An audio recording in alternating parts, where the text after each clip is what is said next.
Welcome to Torn, the only podcast committed to exposing the truth about the child welfare system and its devastating impact on families of color, told from the perspective of your hosts, Sonia Johnson and Classie Colinet, two defense attorneys who have over 15 years of experience working in the child welfare system. Hello, everybody, and welcome to another episode of Torn. You are here with your hosts, myself, Classie Colinet, and Sonia Johnson.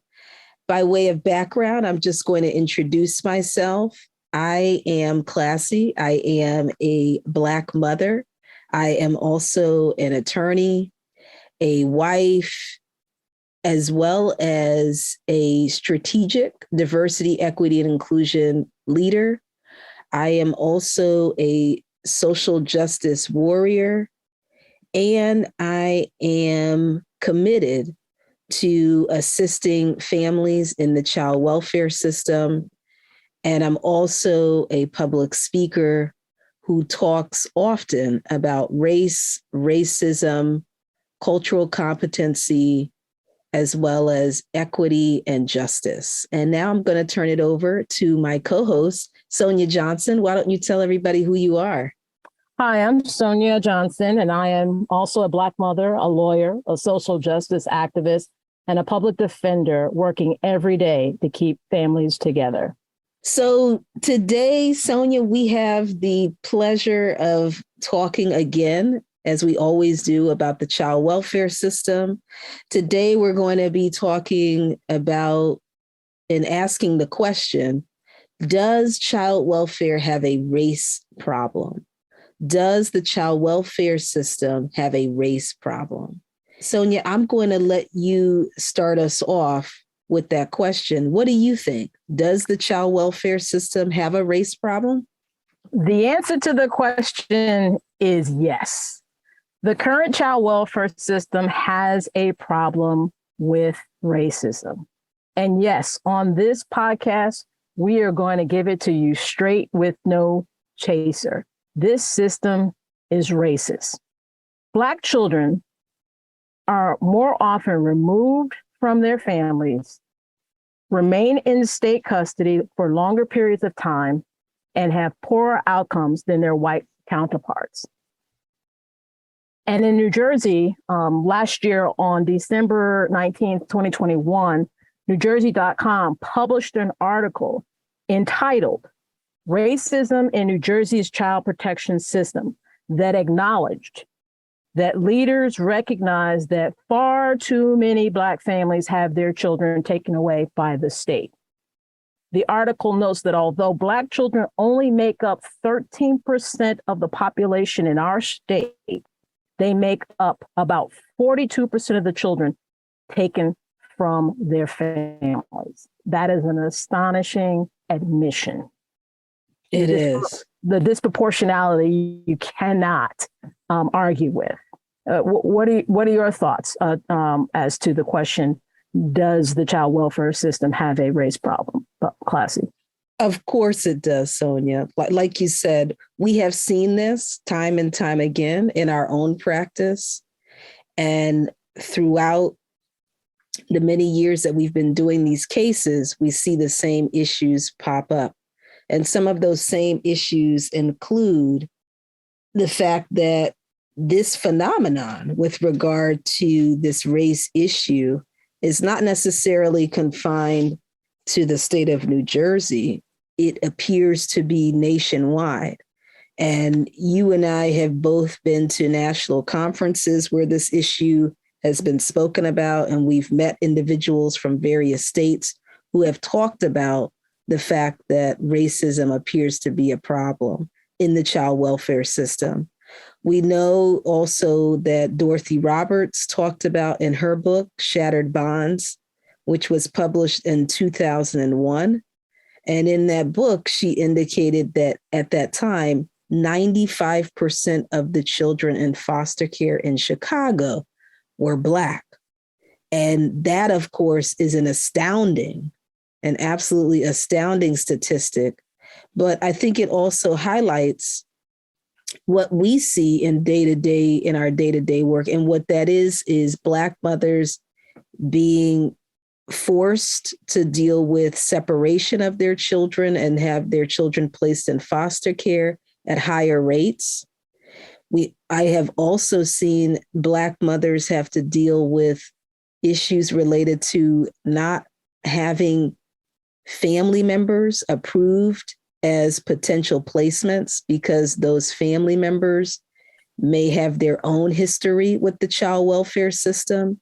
And Sonia, I'm sure you've seen this, no matter how old that history is, it always comes up. I had a case where a grandmother wanted to take care of her grandchildren so they wouldn't have to go into foster care. And the state child welfare system was bringing up a case from the 1980s with regard to this grandmother and using that as a basis for why this grandmother could not be approved as a placement for her grandchildren. And thankfully, in that specific case, we had a judge.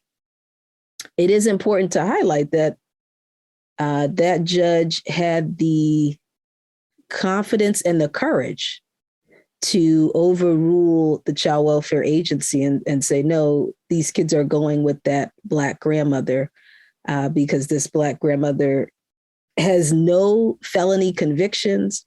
And you're bringing up a case that is extremely old, and you are assuming that she is not fit based on a case that is over 30 years old. So what we see and what I see on a day-to-day basis is mothers being forced to have their kids placed in foster care, but then being deprived of the opportunity to have consistent communication and interaction with their children because their children cannot go with a family member.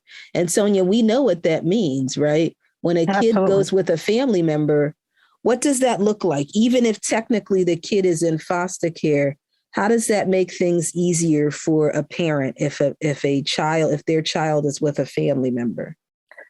Things are better for the family as a whole because the child is able to maintain connections with the parent and with other family members. And we know that this benefits children because the data tells us that when kids are removed and placed outside of the family, that their outcomes are worse. And it's very clear. There's statistics to demonstrate this, but yet and still, we are fighting every day to place children with their grandparents. I have a case right now where the grandmother has a prior history that is 30 years old. A history that is 30 years old. And since that history has lived a law-abiding, upstanding life. And the division has taken the position that they are not going to place her 4 grandchildren with her. And so those 4 grandchildren are in 2 separate resource homes, see each other maybe once a week for a few hours. This should not be a fight. No, it shouldn't. But it's a fight. It is, yeah. And so, I've got to, file a motion to try and have the court order the division to place these children with their grandmother. And as I said, the real issue is the 30-year-old history. But Classie, I wanted to just go back because you said something that was really profound. You mentioned the book, Shattered Bonds by Dorothy Roberts. And you and I have a colleague who wanted to have a book club and wanted us to read that book as a group. Well, that did not transpire. However, I did read the book, and I know that you have read parts of the book as well. And when I read that particular statistic about Chicago, It blew me away. And I think it bears repeating. And that is that 95% of the children in foster care in Chicago are Black. That is a staggering statistic. That's a whole community. Yeah. Yeah. That's generational trauma. Mm-hmm. That is brutal and cruel. I would go so far as to say that that is a crime that's being perpetuated against a community. And then to me, when you see news reports about the murder rate in Chicago, without that context, it makes you start to question some things. Right? Yeah. Let's talk about the impact of these welfare policies on Black children and families, and the correlation between the system, placing all these kids in a system that clearly does not care for them, and the violence. Let's talk about that correlation. And let's also talk about the fact that the failure to contextualize the violence is intentional, right? And serves a purpose, right? Right. That purpose is to send the message that Black people are violent, not traumatized, but violent. And then that message gets reinforced into the white psyche. Black people are violent. Look at the murder rate. And all of this is being done subliminally, right? So that statistic is staggering. And you cannot talk about child welfare, and you cannot talk about the impact on the Black family without understanding what flows from statistics like that. Right. And so, Sonia, just to circle back with regard to the percentage, is it that 95% of the children in the foster care system in Chicago are Black? Yes, that was what. Okay, that's what it is. Okay. Yes. So I just wanted to clarify for myself. I wanted to make sure I was understanding correctly. So of all the children in that system, 95% of them look like me and you. Right.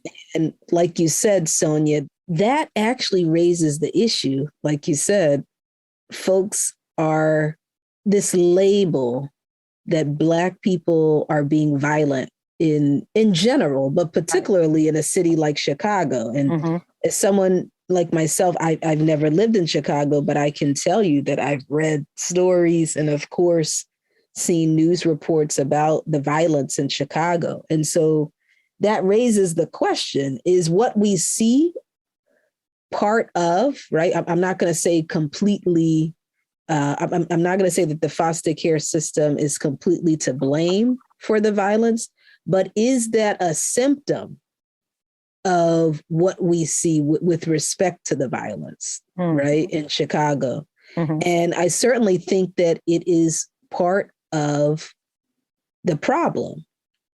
Oh, absolutely. Right? When you have generations of Black children, really of Black families, right? Because if it's generational, then it's going, it's going from generation to generation.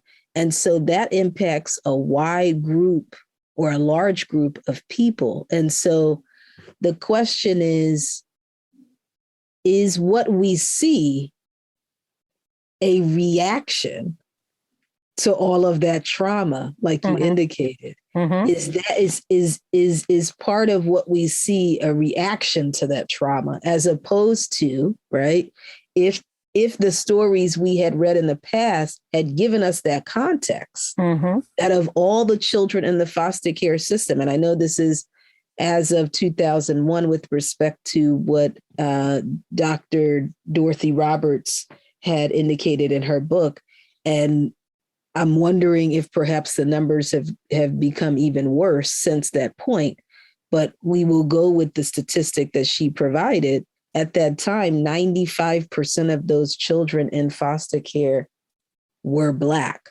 And the question is, why is it, right, that we see this disproportionality, not just in Chicago, but on a nationwide basis? Why do we see this disproportionality?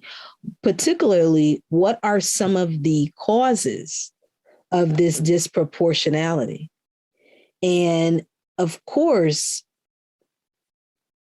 I know that part of the reason for this disproportionality is implicit bias. And we have had trainings, as you know, Sonia, we have had an opportunity to engage in a handful of racial justice trainings. And this is post the murder of George Floyd.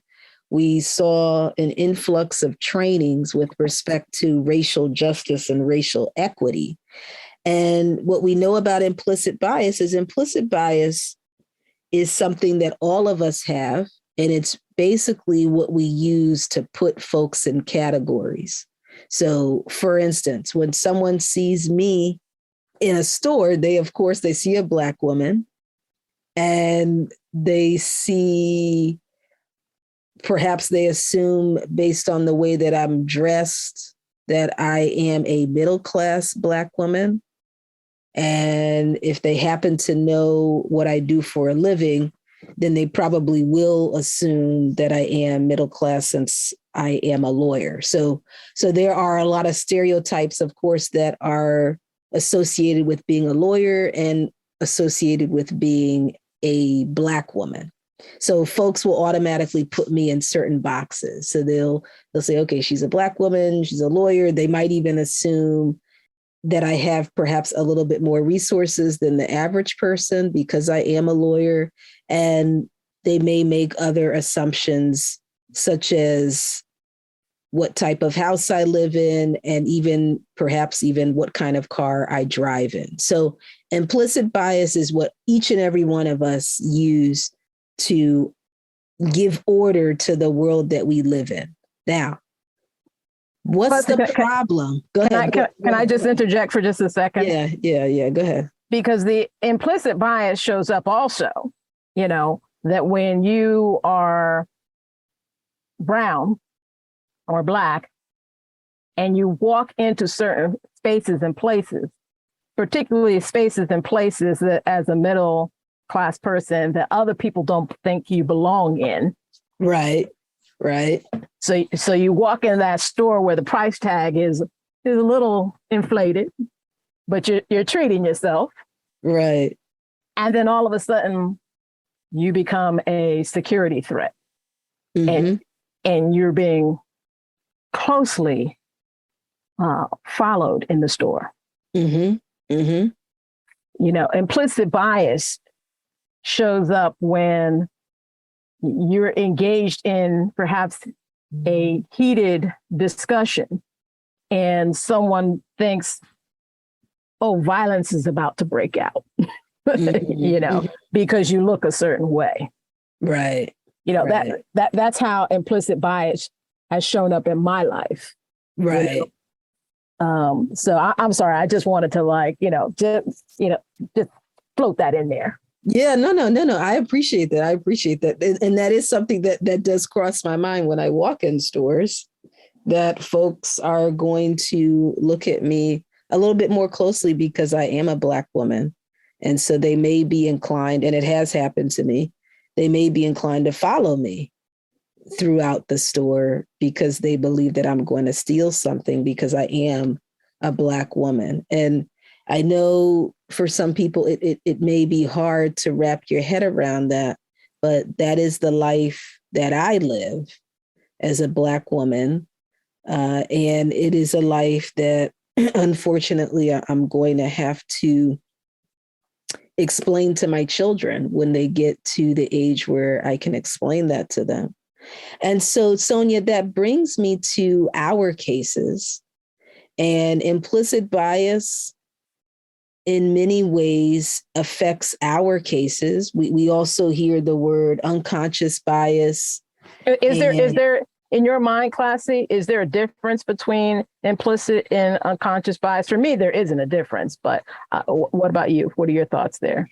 Right. So they are essentially the same thing. So implicit bias is another way of saying unconscious bias. And again, it's the categorization that we use. And those categories, that process of categorizing people and categorizing what we think a person may or may not do based on the category. Stereotypes, right? Exactly. Stereotypes. Based on stereotypes. Right, exactly. Based on stereotypes.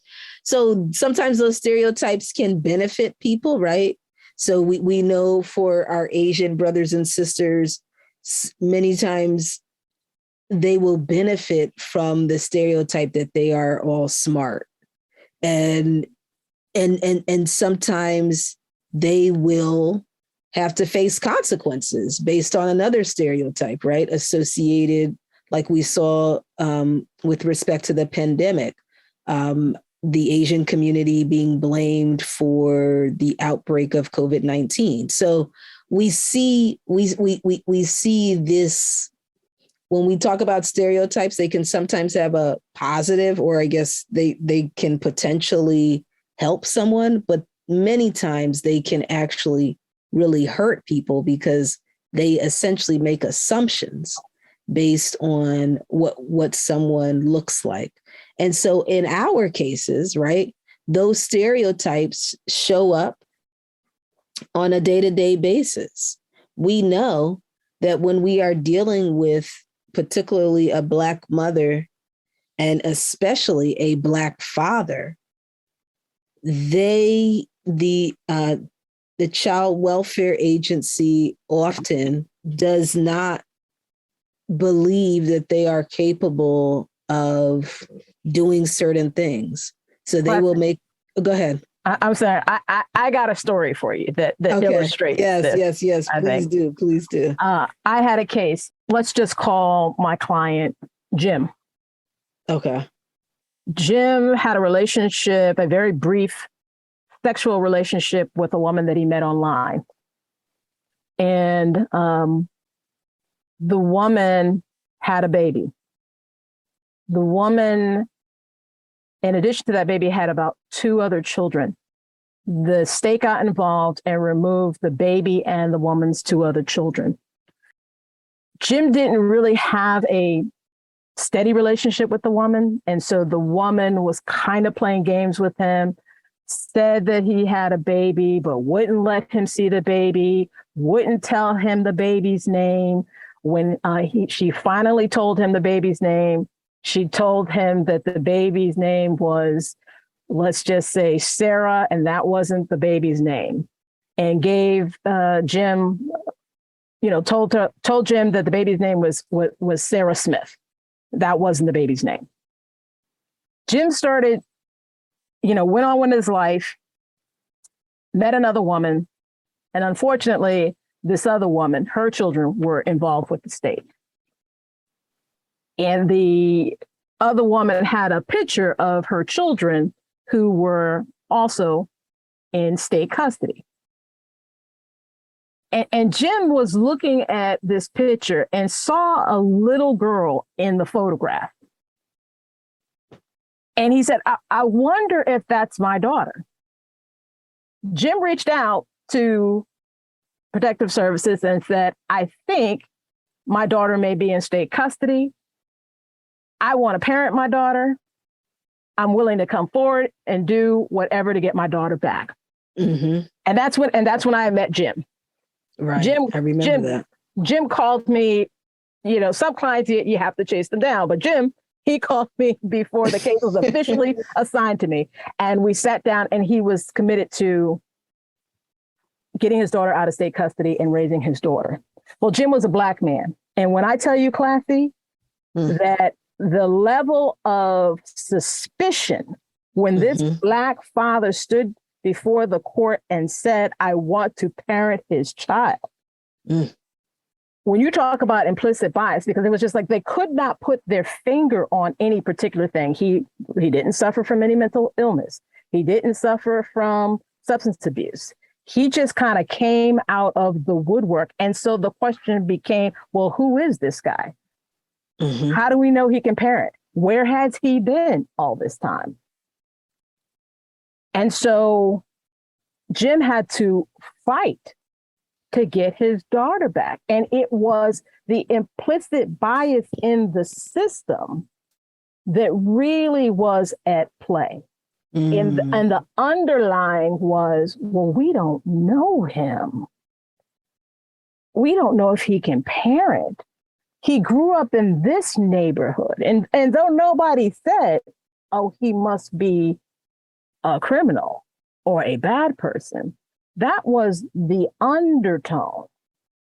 And then what's even more problematic is the way the system works is you get an evaluation from a psychologist, and we'll talk about how psychological evaluations play in this arena. The psychological evaluation came back and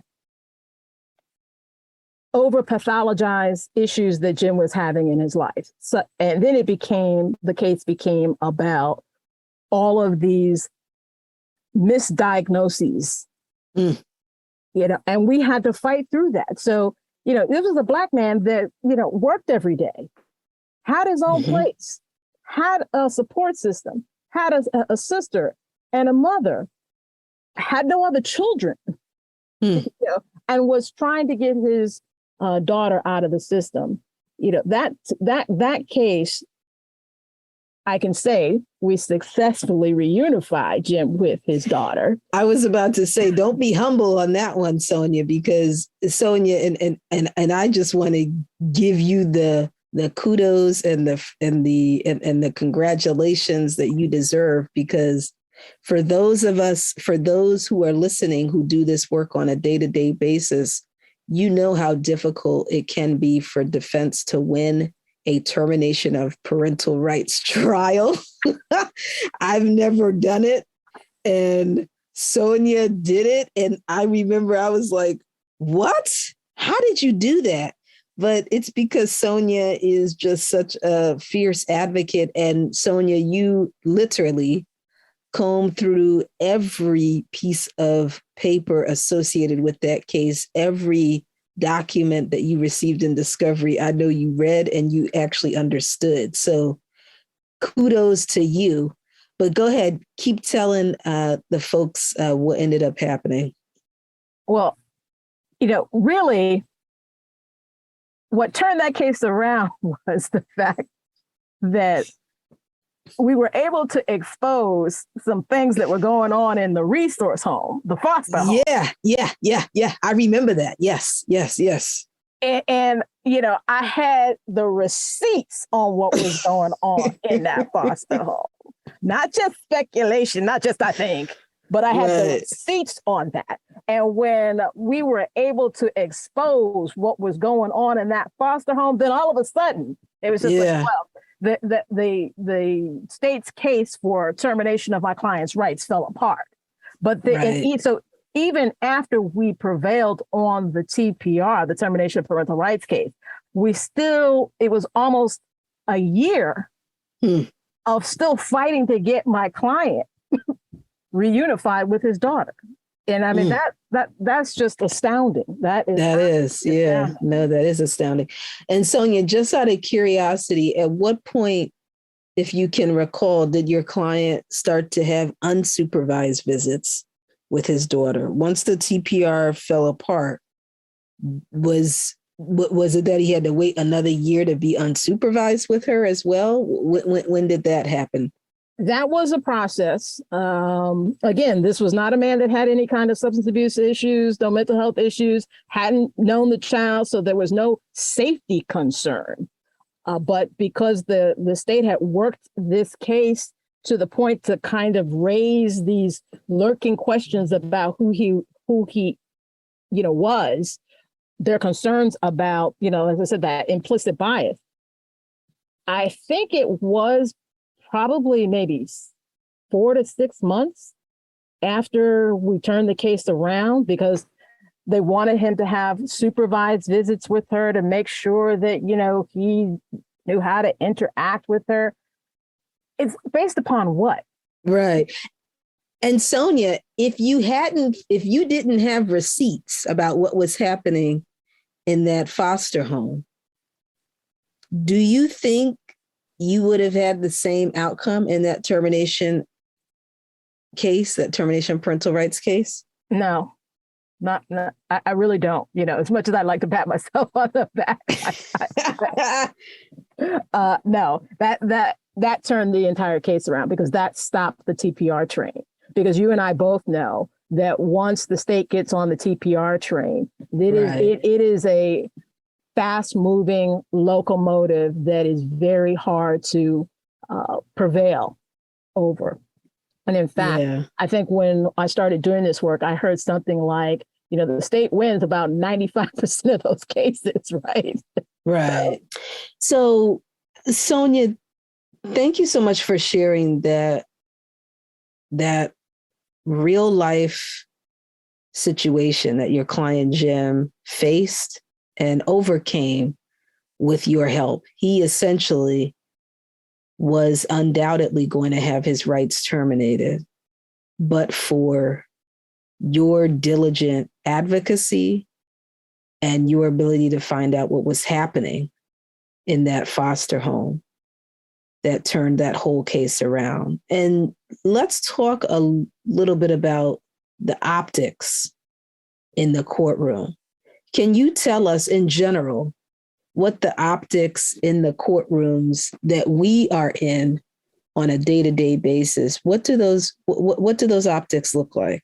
Classie, the question was, does child welfare have a race problem? And we said yes. And the optics in the courtroom only lend to that problem. Generally speaking, the people who are removing children, separating children from their parents, are not people of color. They're white people. Mm-hmm. Judges typically white. The attorney for the state, the deputy attorney general, is typically white. The attorneys for the children are generally white. And so you have white hands breaking up families. And you have to be cognizant of the parallels to history. Right? Yeah. We know from a historical perspective that Black families suffered through being separated when our forefathers were enslaved. Families were broken up and sold to other plantation owners. Yeah. And I know for me, when I am sitting there defending a Black family and looking at the optics, it feels 1619-ish. Yeah.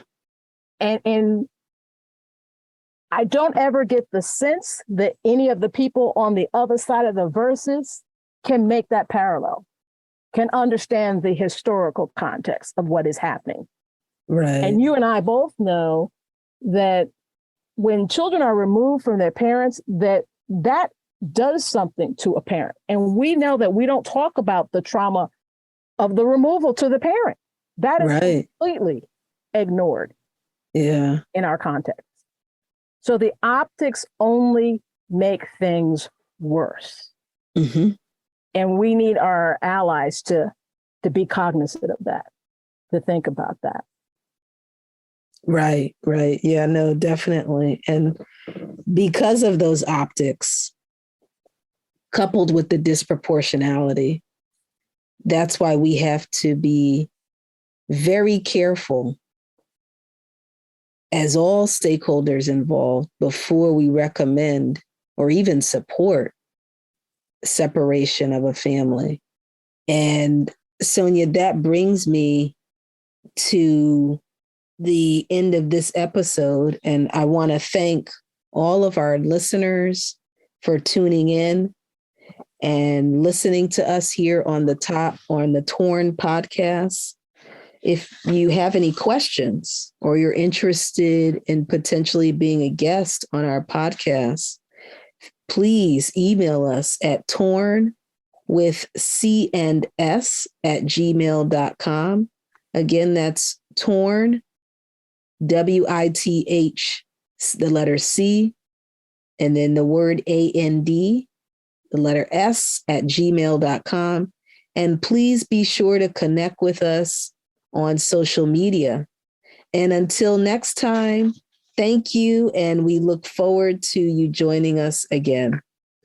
The opinions and views expressed on this podcast are those of its hosts and guests and represent our own lived experience. The views and opinions expressed do not reflect those of any agency or organization with which we may be associated.